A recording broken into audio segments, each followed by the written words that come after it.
Hey, you guys, welcome back to the Sky Studio podcast.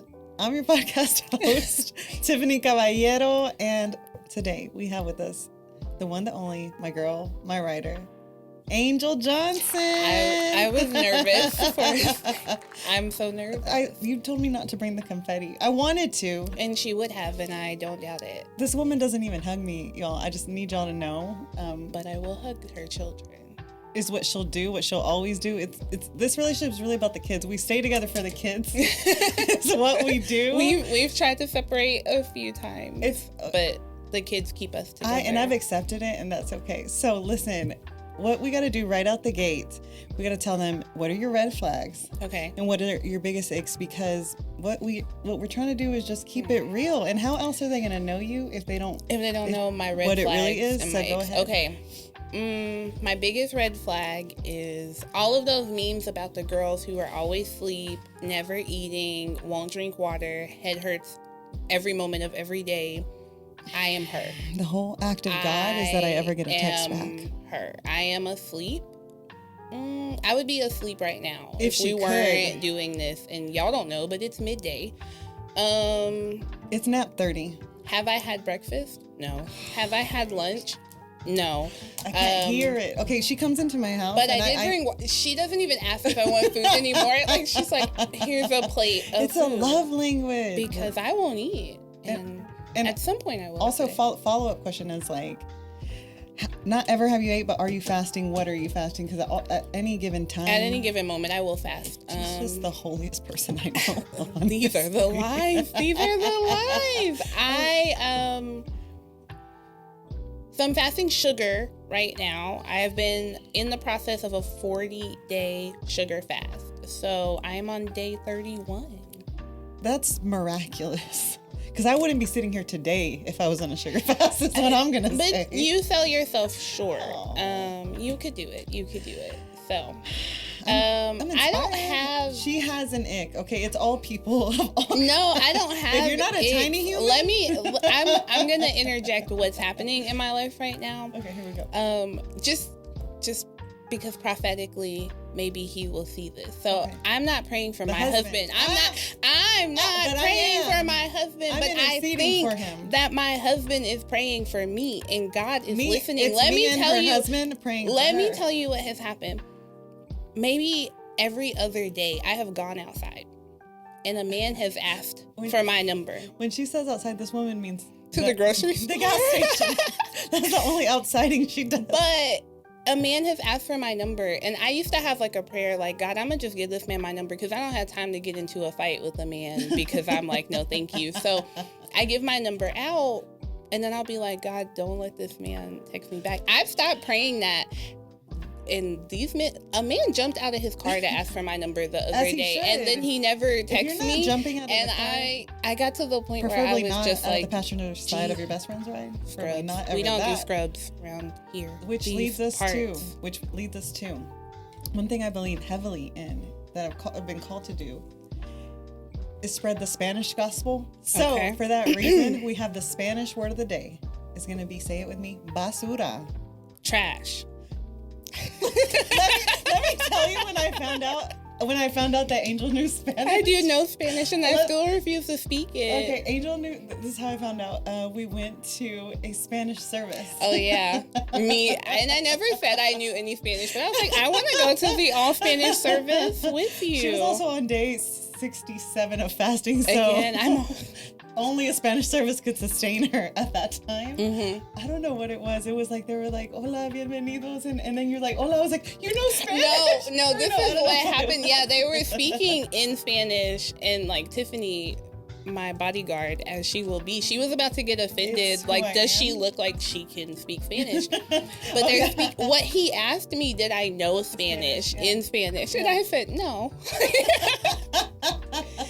And then he was like, do you understand me? And I was like, oh, right. Because I kept answering in English, and I'm like, no, I don't understand you at all. Except I do. I actually have a minor in Spanish. Of course she does. Look at her. Is there anything she can't do? Let me tell you about her. Stay awake. There's a list. Right. This is staying awake. The grace of the good Lord. Because once she's up, all of hell should be nervous when she's up. should she ever wake up from her Should I ever get up from my sleep?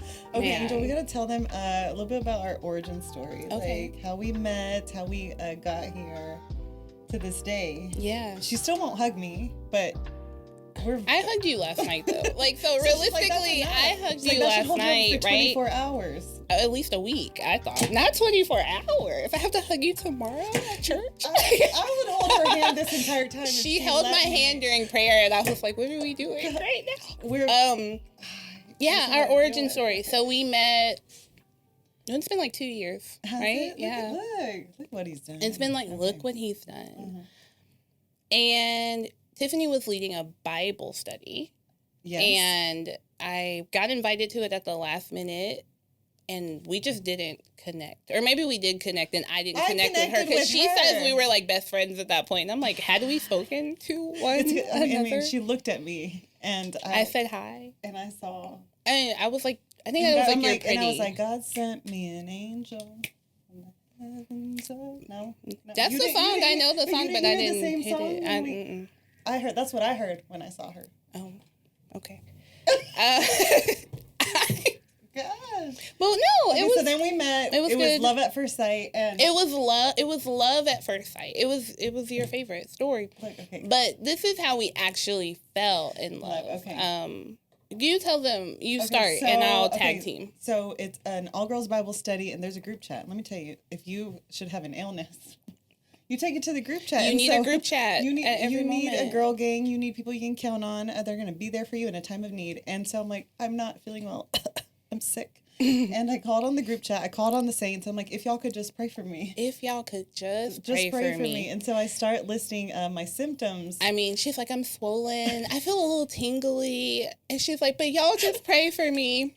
I believe in the power of prayer, y'all. So I'm like, have you taken your blood pressure? And like, she's just like, no, just pray for me. I'm like, but do you have a blood pressure? I was like, I live around the corner. Here I come with them. Because before, never in my life, I didn't even know the population, the general public, like, had access to blood pressure machines. And I wish I had taken a picture of you, but it would have been so mean. And I wish we were friends at, like, because now if I ever walked in on you like that, I would stop and take a picture. Yeah.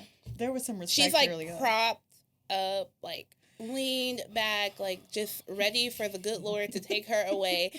And just ill, and I'm like, what's going on in this house? So we were all just like, gonna slowly. It was like my feet were but like we were all just gonna slowly watch you go to heaven, I guess, because no one was doing. You were pale. I've never seen you be pale. You were pale. Because and she came through. She came through with the. And I still don't know what was ever wrong with you. We don't know.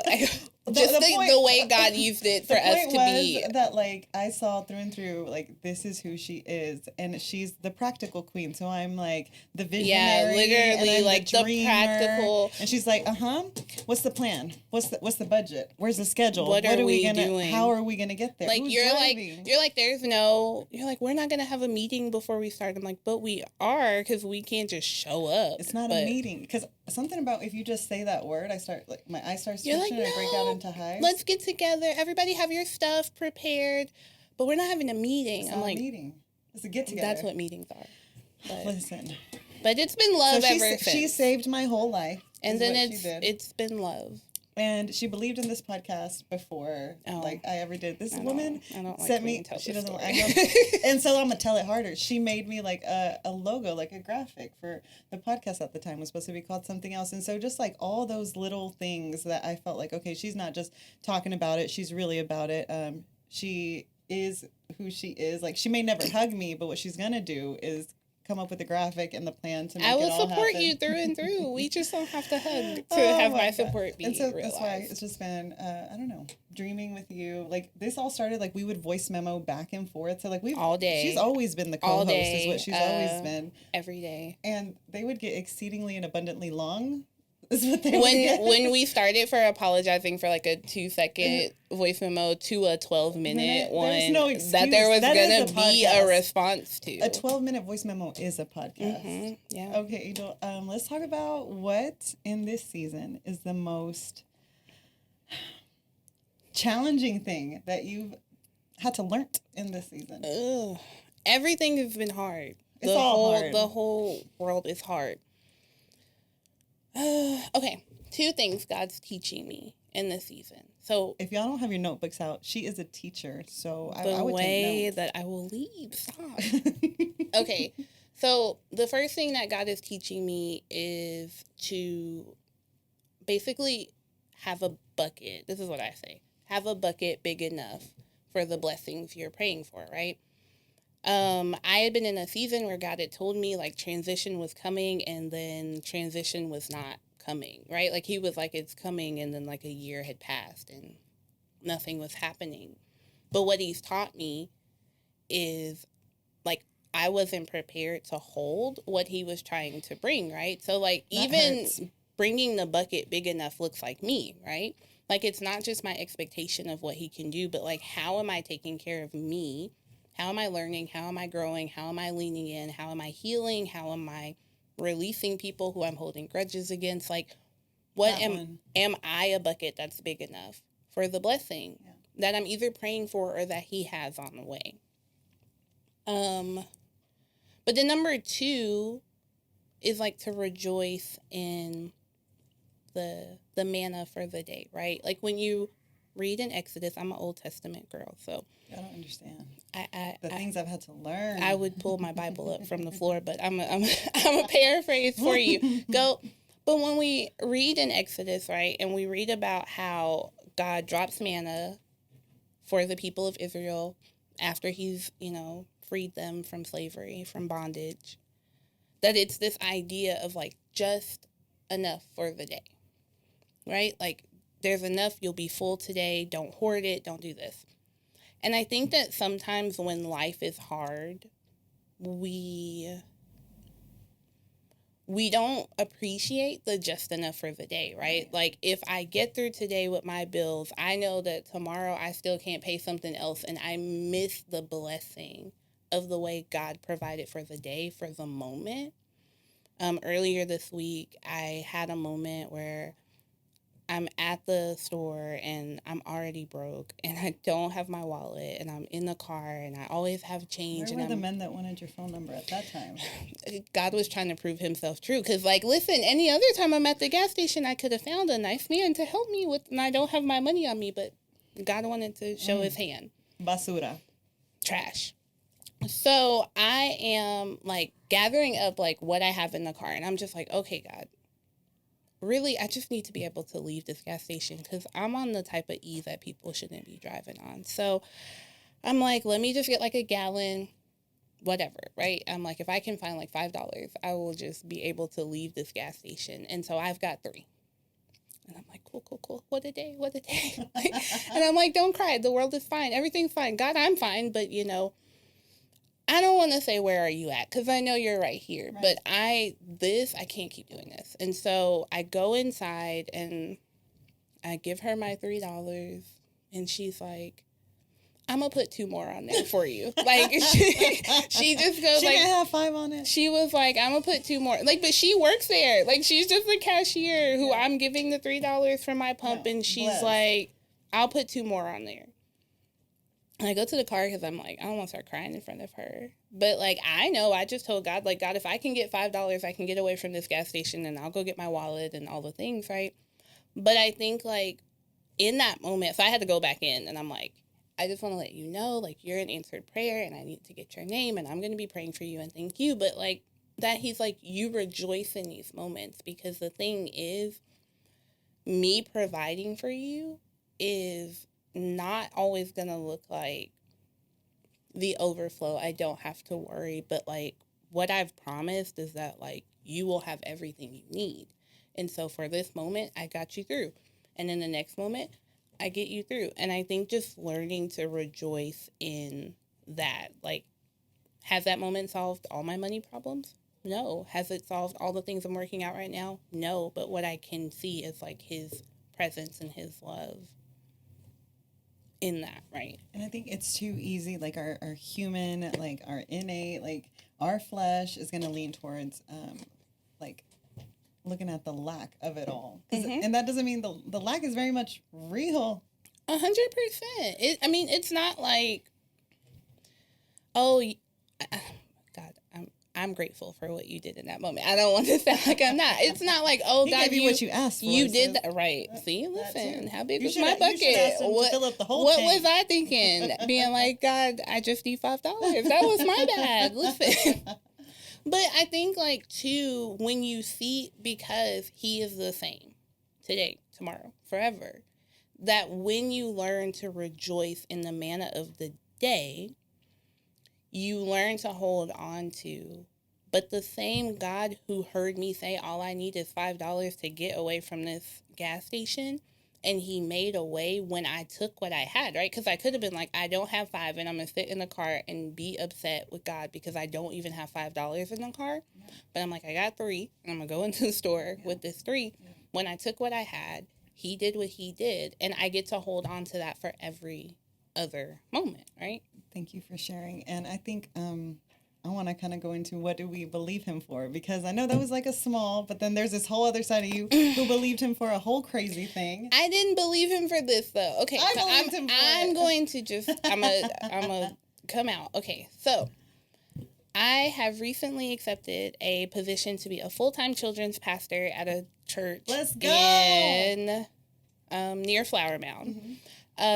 But the thing is, to believe him for this would even just not be true. I was minding my business, and he said, here's what I need you to do. Reach out to these people. I reach out, and I'm like, God, I can list on one hand why I'm not qualified to do this. So what do you want me to talk to these people about? Like, what do they need from me that I can offer? Because they said they need a children's pastor, and I can't offer that to them. So I go through, like, within a week, like, I've talked to the pastor, like before 7 days has passed, I've talked to the pastor and had a Zoom interview with the board, and am scheduled to like come out there and do kind of like a trial run, meet some people. I go out there, and but this is where God teaches me, just like real quick, this is where he teaches me about the bucket. So I go out there, they're a smaller program, and so I go and I'm kind of prepping the night before, and they're like, we don't get more than 10 kids at the elementary age. Okay. And so I'm like, okay. And he's like, but sometimes there's 2. And so as I'm prepping, I'm like, God, I'm going to bring 15 things, 15 of everything. And I'm going to trust that whatever you're going to bring the kids, right? And it doesn't matter to me. I would have brought 1,500. I didn't have that. But I'm like 15. No, because then also, but realistically, like me by myself, I can't handle that many kids. I don't know what that word means, realistically. I don't know what it means. But I'm like 15 kids, God. And get there that morning, they're like, there's 2 kids at Sunday school, so you probably won't hit 10. And 14 kids come. And they haven't had 14 kids in the elementary room in, like, forever, right? But he's teaching me, right? Like, what do you want? And are you prepared for what you're asking for? Like, I could have been like, right. God, bring the kids, right. But I'm going to prep for, or I'm going to open up enough for however many they say normally come. Mm-hmm. But I was like, I'll present you with everything right. I have. I'll present you with the fact that, like, if you don't bring the kids, I know it's because you didn't want to bring the kids that day, but it won't be because I wasn't prepared for the kids to come. In our last episode, we talked a lot about, like, God's timing, and this feels like timely. And you're almost in the 30 club, right? I am. She's months away. I'll be 30 in December. We love that for her because we love it here. 30 plus it's where it's at, and so I was going to speak on stewardship, too, that, like, I think for me, when you're talking about the bucket, like, that's the word that kind of comes up because you can have it, but, like, what are you going to what are you going to do? What are you going to do with what's in the bucket? Do you know what to do with what's in the bucket? But I think even, I'm here believing for the 1,500. He's like, you can't handle the two kids I gave you, baby. Where are they right now? But even that, right, like, I would even say, like, building a bucket. That's big enough, right? Yeah. So not just bringing one and bringing this giant expectation, but, like, have you put it together to hold, to be able to withstand, to be able to steward, right? So maybe a better thing is, like, building the boat, right? That, like, are you putting one together that can withstand what you're asking for, that can withstand the trials of what comes on the other side of the blessing, that can withstand the amount of what you're expecting for? And yeah, you have to be able to steward it. And I think that I can look back over my past year and see all of the ways that God was like, go, I need you to start serving in kids. Go, I need you to start stepping out in these ways. Go, I need you. Like, honestly, from the moment we met, because I was doing something different And he had transitioned me into working into the daycare. And I remember being like, God, I can't survive off working at the daycare. And he was like, go. And so I went. But that he shifted me into this, like, kids learning how to manage a room, learning how to manage people. And I'm just going along like a crazy lady. And now he's like, go be in.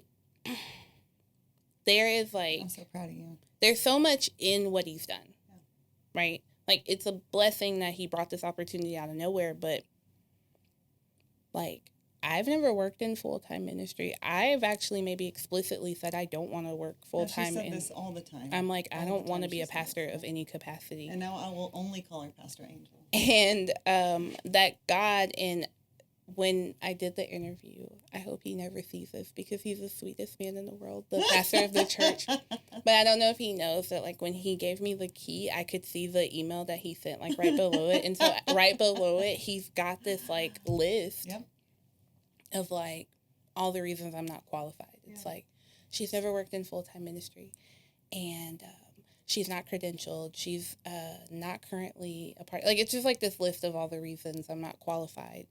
Before, my actual worst nightmare. Before I go into this board meeting. So he's basically like, oh, yeah, I know y'all gave me a list of what to look for, and she's got none of that, but I thought she was cool people, so, like, let's come do this thing. And so I'm like, now I'm about to meet with these people who are like, ma'am, what are you doing here? And I'm like, I don't know, you know? Like, he told me to. I'm like, here. God told me to reach out, and I can't tell you that, because now I sound like the girl who's like, God told me you're going to be my husband, you know? Like, I couldn't She will do that, girl. If you're watching right now, she meant loves for you. Mm-mm.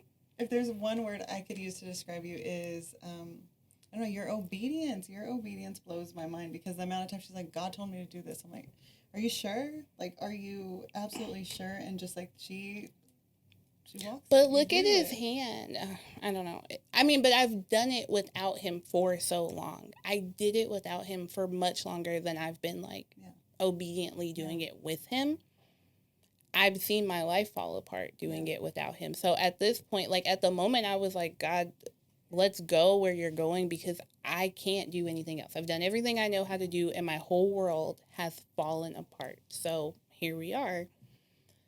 Then I've had to learn to be like, it's weird, but I see what he's done. He had asked me to step away from some things. He had asked me to lay things down, and I'm like, God, what are we doing? And then here we are, where I am in such a place where I'm so ready to be able to transition, because he was doing it. But, like, that took being willing to be like, I'll lay it down even though I don't want to, which is usually the case. Angel, if we could challenge the listeners, what would you tell them? Like, if it's someone who feels themselves like, I mean, they're in the thick of it, they're in the process, they don't know that why they're at the daycare. You know, like, this is you 3-4 steps ago. Like, it's not that you didn't want to be there. It just wasn't going to pay all the bills. You know what I'm saying? So, like, I don't know in what early stages you're at, and, like, what's the ultimate way he's leading you. Like, how would you encourage them? I would encourage, Well, she's also going to give you, like, a 5-step plan. Listen, send me a DM, and I will lay out the plan for you. But if I can just in one sentence, I think just lean in. Yeah, that's good. And don't be afraid to, like, check in with him. One of my favorite things to do, one of the things I've learned to do, is that if I'm somewhere and I feel like God has called me there and it's like the room is on fire, I'm like, hey, God, like, the room is on fire. And earlier this week, as I'm screaming, as I've accepted this position and everything seems like it is not working out, I'm like screaming, and I can just feel him be like, who gave you all these matches in here? Like, why is the room on fire? Because when I left, we were secure, and here you are. And I would just say lean in, and don't be afraid to say, God, I'm right here, and I want to go where you want me to go, but I'm confused. And he might not give you the answers, but he'll give you what you need right there. So maybe why you're there isn't what you need, but maybe his peace is. Maybe. Right, that's good. Or we have this perception like, you're not answering my prayers, because if you were, you know, you would have got me out of this daycare. You would have. And I think the more that we, like, resist where we're at, resist the season we're in, because I'm a fighter, and I'm like, I'm gonna kicking and screaming the whole way. Like, it's hard. I mean, not, you know, like, so I think if we stop resisting what he's trying to do, lean in, have joy, right? Did you talk on joy? I didn't, but yeah, have joy. Like, well, earlier you did. Did I? Yeah. Oh, well, girl, I don't know. Do I know what comes out of my mouth? No. Yeah, lean in, have joy, and you don't need to know why you're there, or how long you're going to be there, right? Okay. But he will tell you, like, why you're in the room that day. You know, if you are there and you want to go and you want to be out of this season, and money's hard and health is hard and life is hard and relationships are hard, but where you are today, there's purpose for where you are today. So, and we're just going to trust that, like, his grace is sufficient. Like, it's enough. It's and enough. Trust his plan, his grace, his provision. Thank you guys for hanging out with us. Yay. Thank you, Angel, for agreeing to come on to the madness of it all. Listen, we will see you again in 2 weeks. Your appointment with us, your appointment with the Sky Studio podcast is in 2 weeks. Love, love, love. Bye. Bye.